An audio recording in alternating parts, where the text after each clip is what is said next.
Mari. I'm Marti. And welcome to our channel. And in today's video, we are going to show you our randomized Pokemon Gijinkas. Don't forget to like, subscribe, and comment down below what things we should do next for this channel. What are Gijinkas, you're wondering? Well, for those who don't know, Gijinkas is a term that is, in this case, mostly in anime and manga, which is referring to the humanization of non-human characters. So when you turn a non-human character into a human one. In this case, and you're seeing it right now on screen, what we did was we went into a website where you can randomize Pokemon, and we randomized 2 Pokemon for each one of us to turn into Gijinkas. So the Pokemon I got were Sneasler and Volcanion, and Marti got Rowlet and Serperior.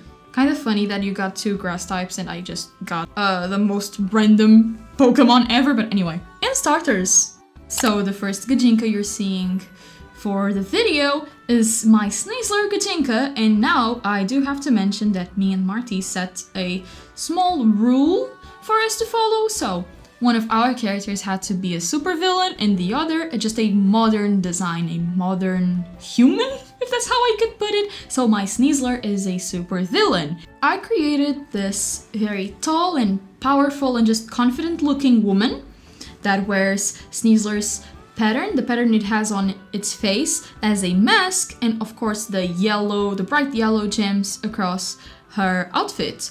Then I added Sneasler's fur as the sort of fur coat, neck piece almost, that connects to her long sleeves, and she then just has a bodysuit with very baggy pants in a darker purple shade that I also picked from Sneasler. Honestly, the part I loved the most was the hair, because for my design I made sure that the magenta, the pink, the hot pink that is present in Sneasler's piece of hair, I wanted to exaggerate it and to make the pink only show up on my character's hair and eyeshadow. Now, I don't really know how this mask would work, why this mask has eyeshadow on top of it.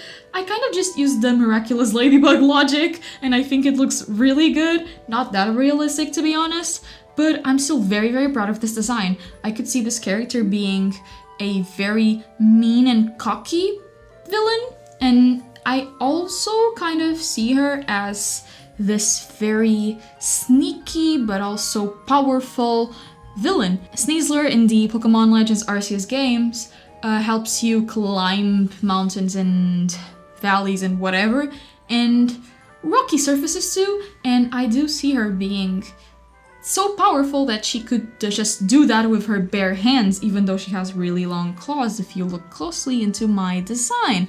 But anyway, I love the color palette. I love Sneasler's color palette, so I loved creating this character. And even though I didn't add every single detail, I didn't translate every single detail in Sneasler's design into my human character, I do think I did a good job into making them into and now this doesn't really make sense, but into a realistic supervillain that doesn't really look too animalistic. I do see her using a Sneasler on her team as her Pokemon partner, main partner in her Pokemon team, but I don't really know how that would work. Especially since Sneasler only existed, apparently, we don't know, in the Hisui region, which is Sinnoh from the past. Yeah, so I don't know. For her to use Sneasler, she would have to be successful in time traveling in some way and bring back a Sneasler for her team. The only time where we have seen the ability of, I think, in the games, of seeing the Hisuian Pokemon, the evolutions in this case, going to our modern day was through Pokemon Scarlet and Violet, since with Pokemon Home you could, bring a Sneasler or a Hisuian Zoroark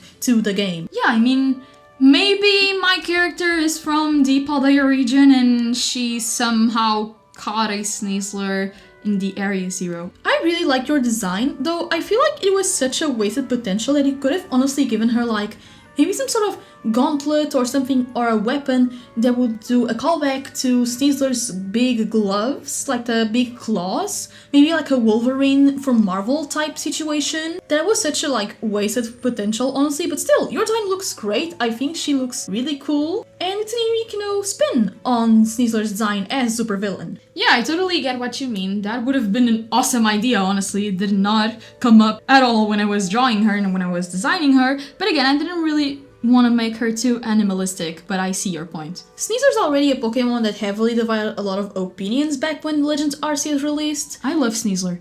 I do like it too, but I do understand where the design fails in a lot of aspects, but I think you did a good job still translating it into a human design. I haven't said this in a while, but now it's my turn. So for my first Gijinka, I tried to do Superiors, since he was going to be the supervillain one, and also the one I had the clearest idea for the design. And if you have watched our channel or have seen our art, you have probably seen that I have done a Gijinka before. I did a Tranquil Gijinka back in the day, back many years ago that I tried to redesign and show in one of our latest Pokemon videos. We didn't talk about the design, but it was there as a speed paint, and if you saw the design in question, you'd see it was a superhero. So that's why I not only had the idea for this whole video, but also the idea for my Superior villain. Superior has always been my second favorite of the universe starters, and for this design I wanted to give him, you know, not only a elderly look, since that Tranquil design I did was also a bit of an elderly person, but also give it, you know, a lot of, not flamboyance, I think that's not, it's very show-offy. I think you get what I mean. It's a very elegant design. Confident. Stern and all that. And some details that I really like about the design is that I was able to translate, you know, Superior is a serpent, so I had to translate, you know, the fact that he doesn't have, well, legs into basically splitting like the little side, there's like a little side pattern that it has on the legs, on the pattern on the legs, but again, this isn't a full body design, only a knee shot. And I also decided to translate its hair into like this very slick back, very like extra look with horns. Well, in this case the horns are part of the cape, of the big cape, which is also a part of Superior's design. So the thing that, so if you see Superior, it has like some little things standing here. I tried to translate it into like horns to kind of be a nod to the fact that he's evil, and the horns associating with like the devil. And I also really like this little detail that I thought of not doing, but then when I did, I think it looked great. In this case, my Superior Gijinka does not have eyebrows, because Superior itself does not have eyebrows, so it looks great. The only part of the design that I don't like is the little scepter he has. It is supposed to be a microphone, because I got inspired also by like I also wanted to give him a bit of like a rock star musician type of vibe. Like, there's a lot of villains who have songs in kids shows, so I think it would have been, and also in Pokemon, you know, there's a lot of superheroes and super villains, so I think it would have been fun if he and my Tranquil Gijinka appeared in an episode. He would have like a song moment with his Superior, and it would be very fun. I also really like, you know, the fact that his eyes are this like orange-red type color. In the background, I decided to go with, you know, fire, which is the opposite of Superior, which is grass type. And again, also the symbolism with the fleur-de-lis, which is the, I think, one of the symbols not only Superior has, but also Superior was inspired also by like royalty. So I also wanted, you know, give him like a long cape and with like little shoulder pads, and he has like very, not angry, but you know, he's very assertive, you could say, like he's asserting his dominance. So yeah, overall, I like this design. I think the scepter microphone thingy would look better, and I do think that the pose ended up looking a bit bland, but it's still a really cool design. And I also really like the little sideburn thingies he has. From your Superior supervillain, the only thing I have to point out is that I love the fact that he has no eyebrows. It really worked. It worked extremely well for the kind of character you created, and I overall just really like your design. I think it translated Superior's design pretty well into a human character, and I do like the staff, the microphone staff or stand, I don't know the term, that you made him hold in the drawing. I really like it. I actually like it, and I think it makes sense with the character. And now, for my second and last design, I have Volcanian's modern human design. So, for this one, I wanted it to be very realistic. And when I say realistic, is that I just wanted the outfit and the person to look like they could exist in the real world, but also in the Pokemon world. So, my character has the yellow beard from Volcanian's design, and the ring that Volcanian carries on its back, I turned it into a hoodie. So the actual like hood in the hoodie has the details of the ring Volcanian has in its original design.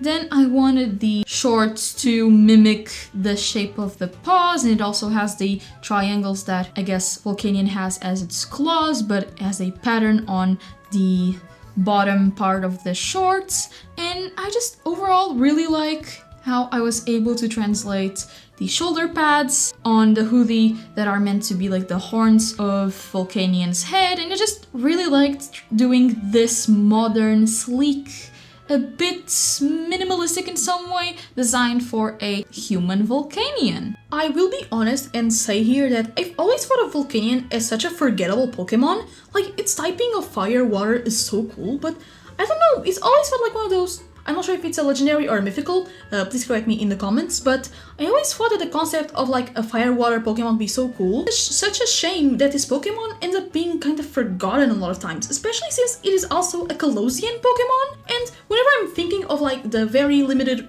or in this case, how short the region of Kalos was, in this case in terms of like the number of the Pokédex, I always tend to forget Volcanion is a Colossian Pokemon, and that is such a shame since we've had the Pokemon Legends ZA, and I think we didn't have like a little side mission for him. I think Volcanion only shows up on the DLC. And for your design, I do like it. I think you did a good job translating the design into a modern one.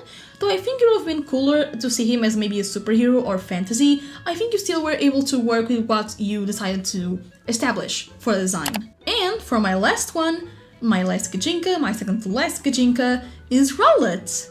So I recently did a rerun of Pokemon Ultra Sun, and my starter was Rowlet, who then evolved to, the Decidueye. So when I got this one, I knew I was gonna have a lot of fun with it. Though, just like Mari did for her last one, I decided to make a modern design. So Rowlet's silhouette is very simple, very ball-shaped, so I really didn't know what to do at first, but then I had a very interesting idea. The hairline of the hijab forms a little wave patterns thingy that Rowlet has as the shape of its face. Its feathers are like this peachy color, but then it has his little underneath is like his little feet that are orange, and the rest of his face and the beak and also some parts are white. So I knew I wanted to translate that, and one of the ideas I also had for design was to have the little leaf thing it has as a ribbon to hold something, some sort of piece of clothing.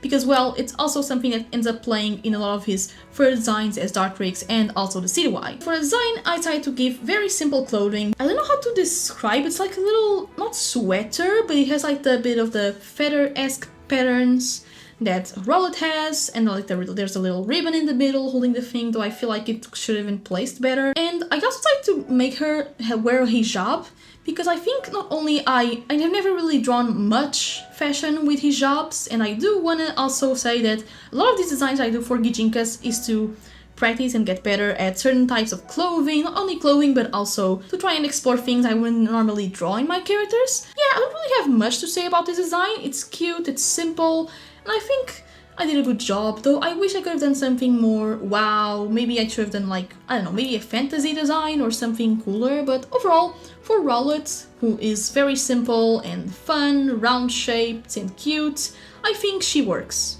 for a design for Rowlet. I think the idea of turning Rowlet's round shape into a hijab was so smart and so creative and so well done. And again, modern designs are pretty simple, but I think we did a great job in translating these Pokemon into modern human beings and human characters. And we have reached the end of the video, so overall I think this was a very fun topic to do.